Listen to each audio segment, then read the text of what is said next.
Hello, everyone. Welcome to another exciting episode of your show, our show, the RoundUp Tech Trends and Tunes. It's so good to be back on this brand new, exciting, inspirational, and insightful episode of that show that you love to watch every time. Yes, the RoundUp Tech Trends and Tunes. My name, as always, is Gloria Babarinde, your host with the most. And you know I don't do this alone. I'm sure you know already. I have with me Mr. Wole. What? We need to start playing that. By now you're supposed to be used to that sound. No, but we need to start playing it so okay, I can we'll dancing. use the cue, so you dance when I'm about to eat you. So that my energy will go up a little bit and be close to yours. Okay, all right. Wole Faroun is on the show. Good to be back. Good to be back, everyone. Well, I like this your tease though. Polo, what's that, Ralph? Designer. Don't loud it. We don't like to make too much noise on the show, right? How are you doing? I'm good. How about you? How is life? How are you? Life is good. Can't complain. We're back here now. I've missed the studio. Yeah, that's true. So we're back. I've missed studio a little bit, but it's so good to be back. I'm looking forward to the exciting conversations that we're going to have on the show today. Great topics today. Great topics. Absolutely. So if you're looking to launch a tech career, then this is the episode to watch. It promises to be really exciting. So we're looking at how to start a career in technology. That's the very first segment of the show today. Wole, launching and starting a tech career in 2025. Everyone wants to become a tech bro because over time, we've learned that there's a lot of money in technology. Aside from the fact that they say is the new oil. Exactly. Yeah. Aside from the fact that the world is now artificially intelligent, there's nothing anymore that you cannot do without AI, right? So you see the influx of young people. Everyone wants to learn how to code, how to be a data analyst. You hear they want to learn about cybersecurity and all that conversation. But today we're here to establish the fact that you do not need to have any prior understanding or even go to school before you can launch a career in technology, right? So what do you have to say about that before I bring on our guest?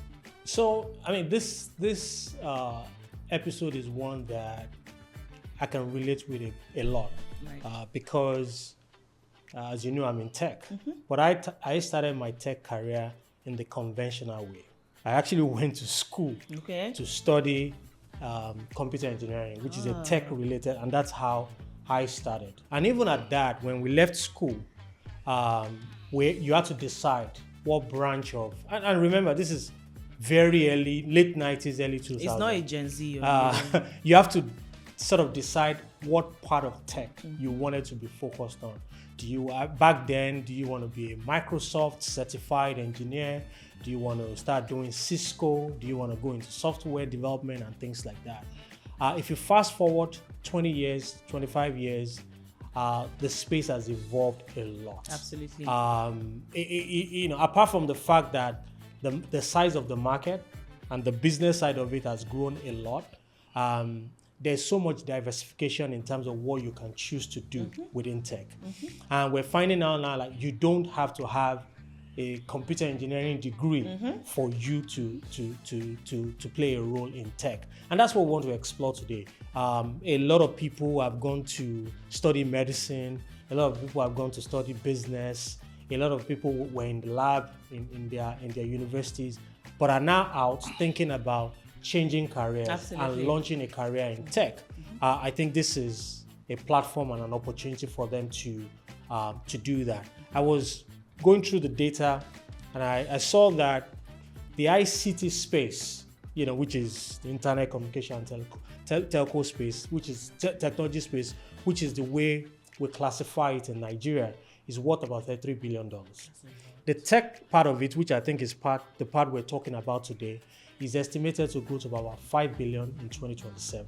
Shows you the size and share of that market and the growth, right? One other fact that I saw is that 89% of software developers in Africa are self-taught. These are people that didn't go to any school to learn. Any they are reading manuals on the internet. They are going through books. They are participating in open source projects, and they are learning their way through it. So I think there's a huge opportunity. Let's not even talk about the outsourcing opportunities. You see companies in Europe, you see companies in the US looking for low-cost, affordable talent around the world, and Nigeria is beginning to be one of those destinations that they're talking about. So it's an exciting one. Yes, I'm sure our guests will be able to put a lot of spin on some of these things. And I'm excited about that. We're bringing on our guest on the show. Is a tech entrepreneur with over 25 years of experience. Wow, amazing. And is the founder of One Tech Academy, Mr. Smith Oshodin. Welcome to the show. Thank you very much. Thank you very much. You're looking Gen Z, kind of almost Gen Z, between Gen Z and futuristic. Because I wanted to say we should talk about the outfit, before even tech. Exactly. Or was it ChatGPT that designed this one? Me Because up. there's nothing ChatGPT cannot do These again days, now. yeah, absolutely. Cut me off. How are you, Mr. Smith? Very wonderful. Thank you very much. Thank you for coming on the show. It's a pleasure to Really have you. excited to have you and to have this all-important conversation on how to launch a tech career or even how to start a career for yourself in 2025. And I think Wole has done justice to Yes, he has. lay He has an actually amazing spoken foundation. extensively. So why do you even think people should start out or even start a career in technology at all? I mean, people they read medicine this day, law, but you still see them, they want to have some form of tech knowledge. Why? Well, I wouldn't start with the way you asked the question, like why do I think people need, to go into the tech space? It's a necessity as it stands right now. It's not like it's a need, it's a necessity. And why do I say it's a necessity? Think of every modern day business today. It doesn't matter. One thing cuts across: tech. So you can be a tech guy in a law firm. You could be a tech guy in a bank. You could be a tech guy in Aso in the political space as well. Yeah. So it really doesn't matter. So it cuts across and it gives everyone. It's easier for you to do your own thing from being a tech person, because if you go to school and you're taught business administration and you're working in an office, right? Which is okay, by the way, the 9 to 5 thing. It's not like I have anything against it. But it gets to a point you ask yourself, do you really feel fulfilled? A lot of decisions we've made growing up were not our own decisions, if we actually want to be honest. There were options put before us and it was not a whole lot. We had to pick from which was before us. But along the line, a lot of people who currently are working in spaces actually to themselves, this is all they know. They don't know anything else. But they are not fulfilled inside of them. So it's time to explore something else. It gives you a level of freedom, and when like you were saying right now, when you say tech, it's wide, it's never ending. There's one sector for every aspect. So you might say you're a tech guy, but trust me, your depth of knowledge of tech might be 30%. Because it's like an ocean. So it now depends on areas you think that are your natural, the things you naturally want to do as a person. If you find that your natural action as a person in tech, that's 1 + 1. It's just one. Before we come to you helping people understand how they can go about navigating their way in starting a tech career, I like the point where you landed on the fact that you find what is natural to you, and then you find that role it plays or that role that technology plays. But how can I even find it? It's one thing, we can sit here and just say start a career in tech, the world is going techie, but a lot of people are asking themselves that, how do I even start? How you mentioned that you need to find what's natural to you and then the role that tech plays or how it can fit into the tech environment, but how do I even find what's natural to me? I mean, so it's thought-provoking, and I want us to challenge that thinking a little bit. Which one? The finding what, It's natural to you. what is natural to you. We're Nigeria. Correct. We're talking in the context of Nigeria. Correct. There are a lot of things that a lot of people find natural to them that they cannot explore because the industry is not developed. They don't see a path to monetization. Correct. Nobody even believed in the space to start with. Granted, a lot of those things are now being enabled by technology, and that's why we're beginning to see different aspects of technology. But I think, or don't you think that what really make people take a pause, even in the 9 to 5 thing, apart from the fact that they want to pursue their passion, is they also want to pursue what can make money for them, what they can monetize. Is there a way? Is there somewhere? Is there a balance between the two? Because I cannot just say I like to sing. If I don't have a path to monetization, how many of our musicians are still in the studio recording and we don't know who they are, right? So I just want us to strike that balance between finding what's natural and what's natural and what people can see is established, where they can make money, where they can make money, where they can make a fulfilling career. Nice question. You added one more part, because what she asked initially I answered, but you added a part to it which I didn't answer because I wasn't asked that part. One, when I say what comes natural to you, right? You talked about singing. Let's speak singing for an instance. I don't know a lot about like the producer DJ kind of things. But if you love singing and you want to think of going towards tech, that's what comes natural to you, singing. Singing, yeah. There are a lot of people that sing music today. It's possible to look for a technology around something that harnesses your voice. Yeah. And it probably has an output that's appealing to that crowd. Mm-hmm. That's one step. You've already used that which is natural to you. Let me not digress. Let me just give an example. I was talking to a young lady the other day and we're talking about tech. She also was gravitating towards it. And she was thinking about being a developer. And I told her why.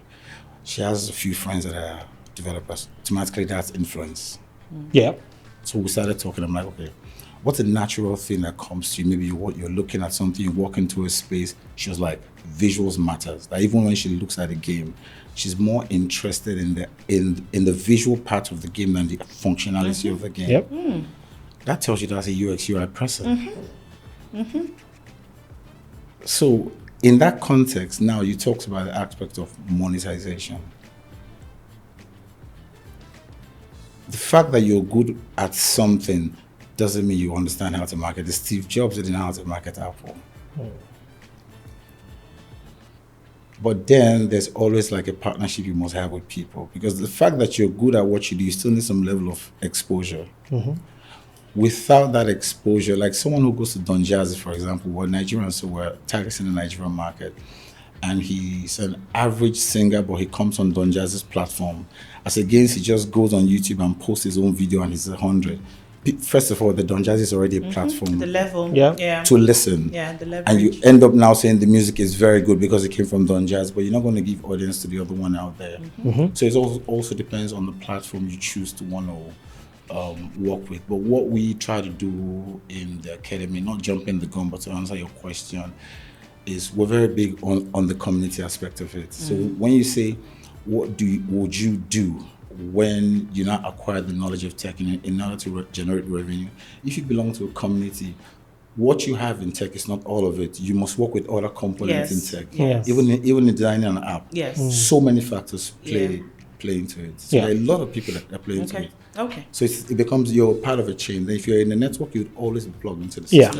Love it. Now, I think you answered already how to pivot into technology, whatever career it is that you started with. You're a doctor, you're a lawyer. Just find what's natural to you. Okay, what do you give the example of the lady that says in games she just loves the visual aspect of it even more than its functionality, right? Of course, you already know that this person is one that would love to be UI UX developer, right?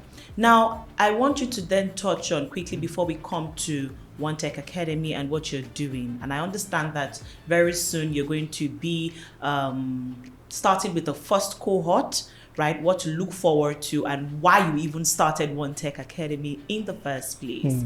Looking at the world where we are, we understand that everyone is going techie. The AI is taking over. But I'll put that question to you again, Mr. Smart. Will AI actually phase out everyone?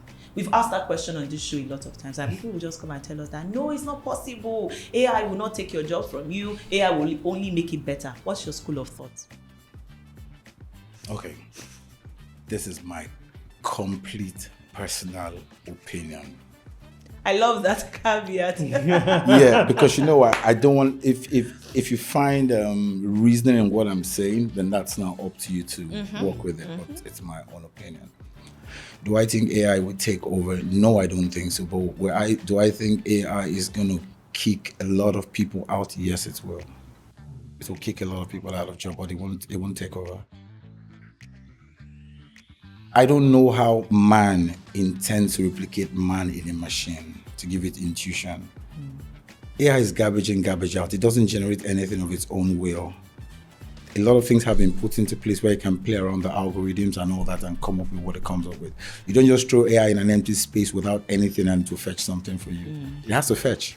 Yeah, but there's something called machine learning, Which I totally agree. We shouldn't lose sight of that.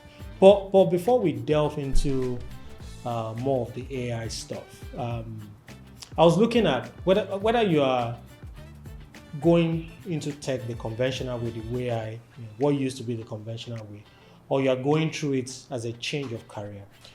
I think there are certain steps that people need to understand and take, and I want you to tell us about what part of those steps you guys at one academy are looking into. One, like we've said several times since we started this conversation, there are various aspects of technology. It's almost evolving every month now, where there's a new area that one can go into. So if one wants to take a leap of faith and go into tech, you have to decide which one you want to go into. That's the first step. Second step, you have to sort of learn. Figure out how to learn the trade that you want to go into. You have to then have practical experience. If you want to be a developer, you decide I want to be a developer, I want to learn to code, then I want to learn a practical experience. I want to work on a project that helps me to hone my skill as a developer. Then I can say I want to network with people in the community like you mentioned, and then I can find my way.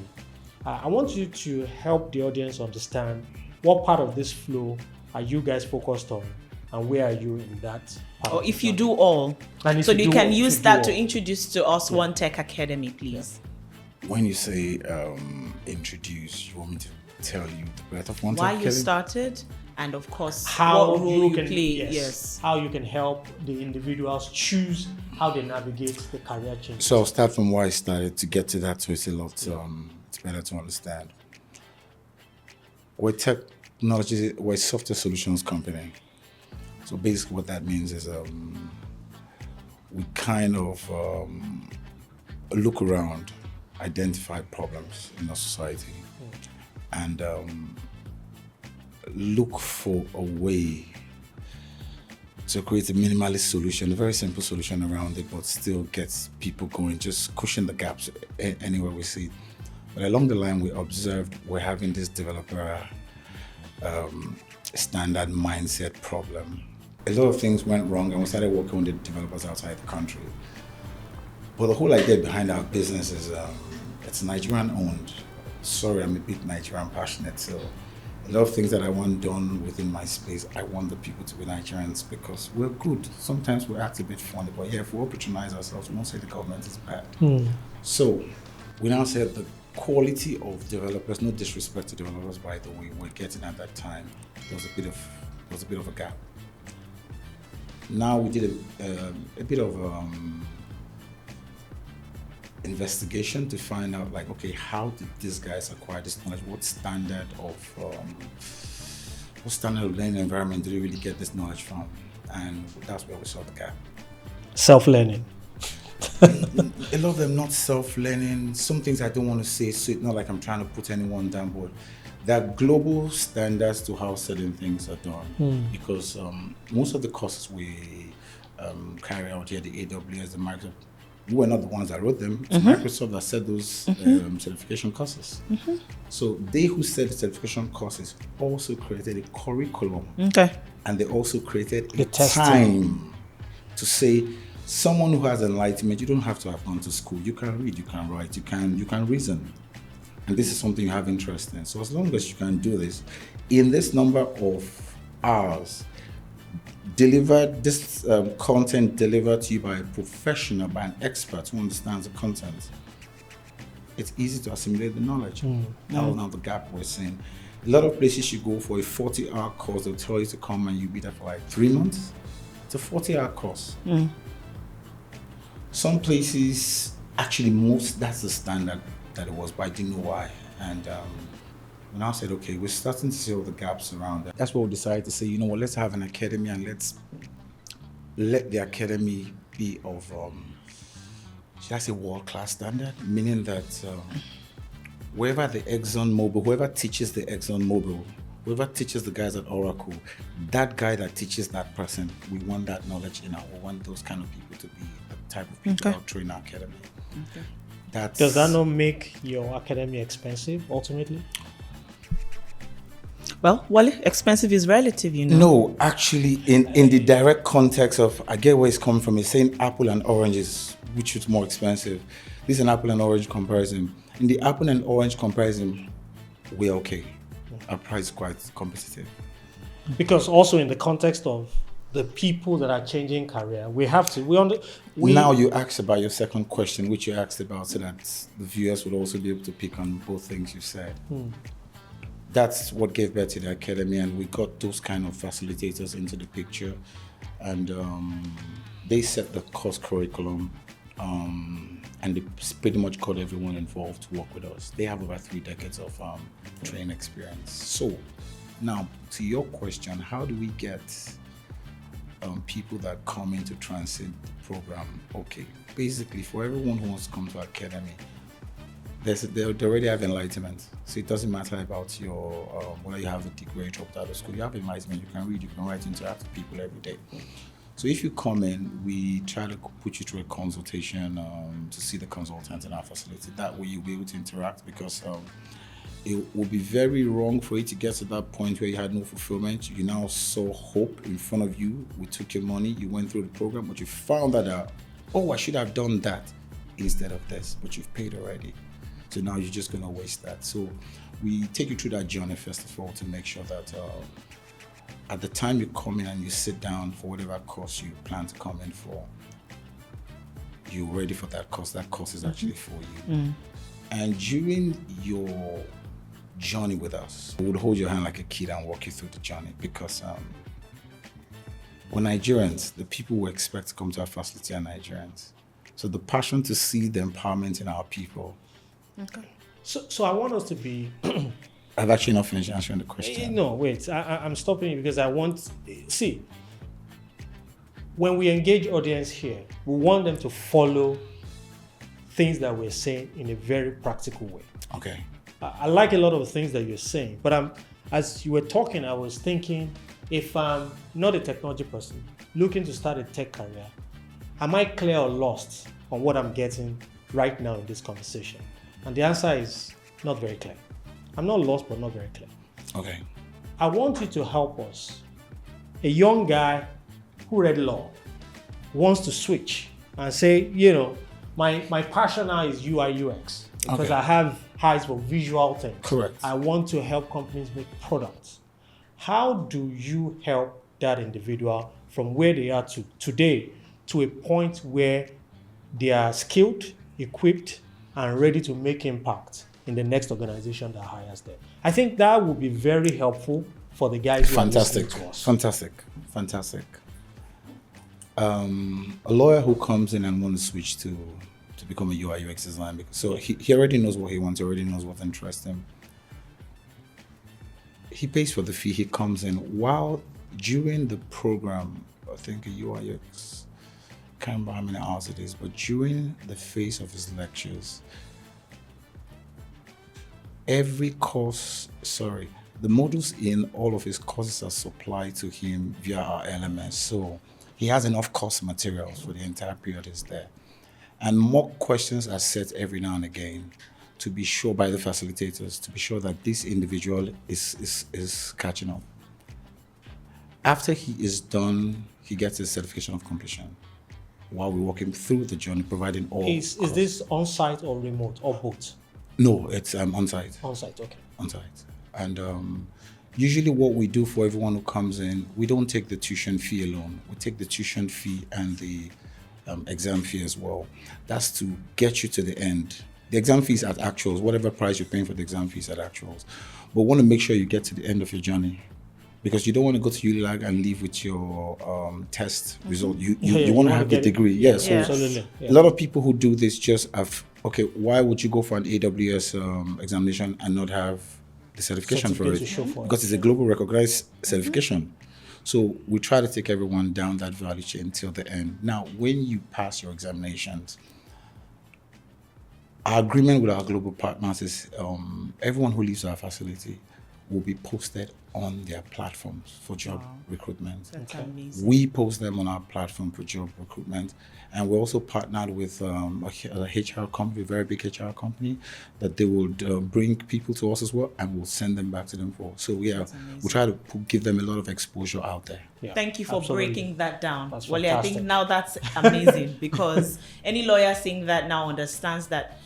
Luckily for that lawyer, you understand what you want to do, UI, UX. Yeah. And I like what you also mentioned, that it's not only for those that already understand what they want to do in tech. You can also come into One Tech Academy, and we have more like counselors. Correct. Did I get that right? Correct. Who will guide you, help you, because it's one thing for you to say, oh, I want to start a career in technology. You get into the academy and you don't know what program to go for. So there are counselors on ground that can also guide you to choose a program path. So that's amazing. Just because we have to wrap up the conversation, you are about to start your first cohort, right? Correct. So what's in store for them? Let's see.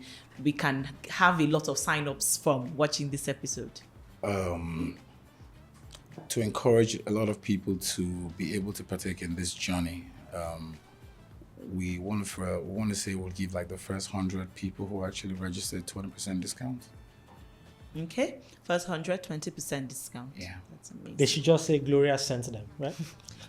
Pretty much. Pretty much, yeah. Pretty much. That's good enough. There's actually a code. When you mentioned the RoundUp, you would get a very good discount. That's all you have to do. Just mention the promo code, the RoundUp.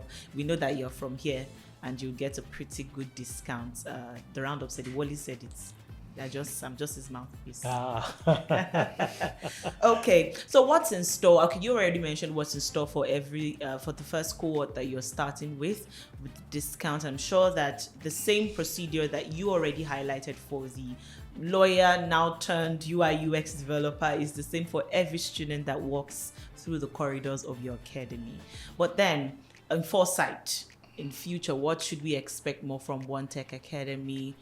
What program offers? What are the courses that you offer, the program that you have to offer? So for example, today I came to the studio with my teenagers, 16 and 14.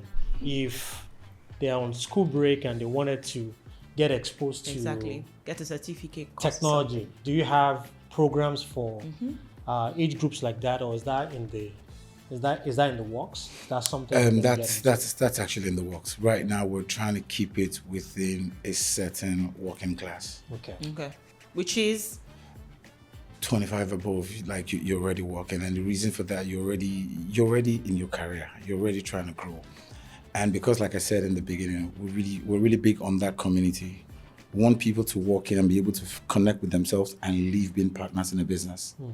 So we're very big on that community thing. Okay. Fair enough. All right. That's amazing. Nothing for them for now. No. Of course, we're going to keep growing. One Tech Academy will keep growing. No. Because of our current, we're having an expansion next year. So that would actually be in the works because there are kids as well. So can you list some of the top programs? You mentioned AWS. Yes, I did ask you that question. AWS a few times. Are there other leading courses that you guys offer that you might want the audience to note at this point? Yeah, we have quite a few, but I won't be able to see everything off the top of my head, so I could just I could give you just the notable ones. Microsoft Azure, Power BI, UI UX, React with JS, with Java. So that's for Java. Developers. Yeah, that's for developers. And so you add cybersecurity? Data Yes, analysis? cybersecurity and data analysis will be coming in with AI and Later, machine right? learning. Yes, they will be coming in later. So do you have this for corporates? So I have a bunch of developers working for me. Yeah. Maybe they are proficient in one language, and I want to expose them to React Native or Java. Is that something in your business strategy, working directly with corporates who can send Or the IT departments Yeah. of large Yeah, corporations? absolutely. Yes, 100%. But let me just add to what you said. Yes, to what you said 100%. We work with corporate organizations and corporate individuals.